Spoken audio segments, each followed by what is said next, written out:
ब्रह्मा जी की छाया से पुत्र प्रकट हुए तो उनका नाम था कर्दम ऋषि। उन्होंने 1000 साल तक तपस्या की। आप विश्वास नहीं करेंगे, 1000 साल 1000 ईयर्स तपस्या करने के बाद जब ठाकुर जी प्रकट हुए, नारायण प्रकट हो गए और बोले वरदान मांगो, क्या चाहिए। 1000 साल तुमने तपस्या की है, 100-200 साल में तो समझ में आता है कि भाई कोई ब्रह्मा की पदवी मांगता है, कोई शिव पदवी, कोई कुछ भी मांगे।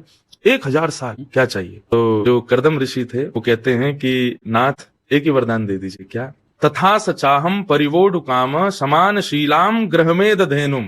बोले नाथ मुझे एक अत्यंत शीलवान, अत्यंत गाय जैसे स्वभाव वाली, और फिर उन्होंने एक आध्यात्मिक पक्ष रखा, मैं आपसे जितना प्रेम करता हूं मुझसे भी अधिक प्रेम करने वाली कन्या से मेरा ब्याह हो जाए, ये दे दीजिए। ठाकुर जी पहले तो शॉक्ड थे। बोले 1000 साल तुमने इसके लिए निकाले। बोले जी प्रभु। बोले 1000 साल में तुम क्या मांग रहे हो कि तुमसे ज्यादा मुझसे प्रेम करने वाली, गाय जैसे स्वभाव वाली और मेरे को समझने वाली और अपने स्वभाव से मुझे रखने वाली एक कन्या से मेरा ब्याह हो जाए। ठाकुर जी इतने प्रसन्न हो गए कि उनके नेत्रों से प्रेम के अश्रु गिरे, वो बिंदु सरोवर बन गया, गुजरात में है। तो ठाकुर जी बोले ठीक है, पृथ्वी के प्रथम मानव हैं स्वयंभू मनु और उनकी बेटी विभूति से तुम्हारा ब्याह होगा, क्योंकि वो तुमसे भी ज्यादा मुझसे प्रेम करती है।